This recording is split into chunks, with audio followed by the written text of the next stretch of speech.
প্রচুর পরিমাণে এগিয়ে রয়েছে এবং উত্তরদিকে আবার মহারাষ্ট্র কংগ্রেসের মহারাষ্ট্রে এত খারাপ রেজাল্ট আমরা এটা এক্সপেক্ট করিনি, আশা করিনি। কারণ গত লোকসভা নির্বাচনে মহারাষ্ট্রের মধ্যে দারুণ ফলাফল হয়েছিল। মানে মহাগাড়ি যে জোট MBA তার খুব ভালো রেজাল্ট হয়েছিল।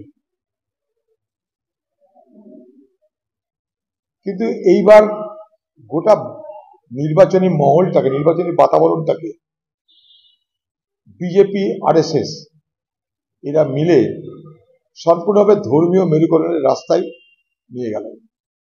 গতবারের লোকসভা নির্বাচনের ফলাফলে বিজেপি এটা অনুধাবন করেছিল যে মহারাষ্ট্রে যদি সাম্প্রদায়িক বিভাজন তীব্র এবং তীক্ষ্ণ না করা যায় তাহলে মহারাষ্ট্রে তাদের ধরে রাখা কঠিন।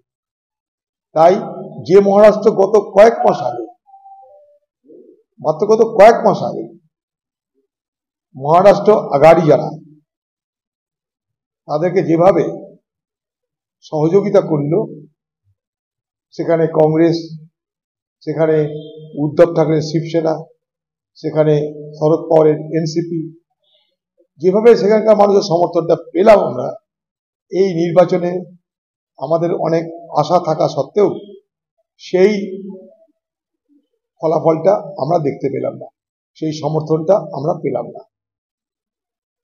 এখন তার পিছনে কারণ অনেক কিছু তো আছেই।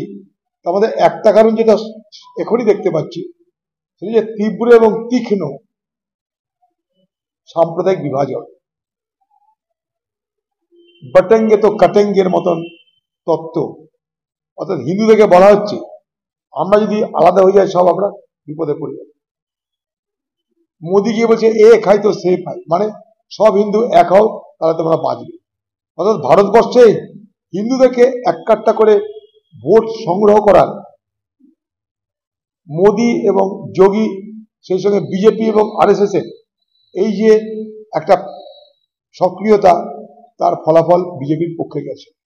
কংগ্রেস ধর্মনিরপেক্ষতার লড়াই করেছে, করছে, আগামী দিনেও করবে। উল্টো দিকে ঝাড়খণ্ডে বিজেপি পার্টি চেষ্টা করেও পারেনি। ঝাড়খণ্ডে বাংলাদেশি বাংলাদেশি বাংলাদেশি বলে হাওয়া গরম করতে চেয়েছিল, NRCর নামে হাওয়া গরম করে হিন্দু মুসলমানের বিভাজন করতে চেয়েছিল।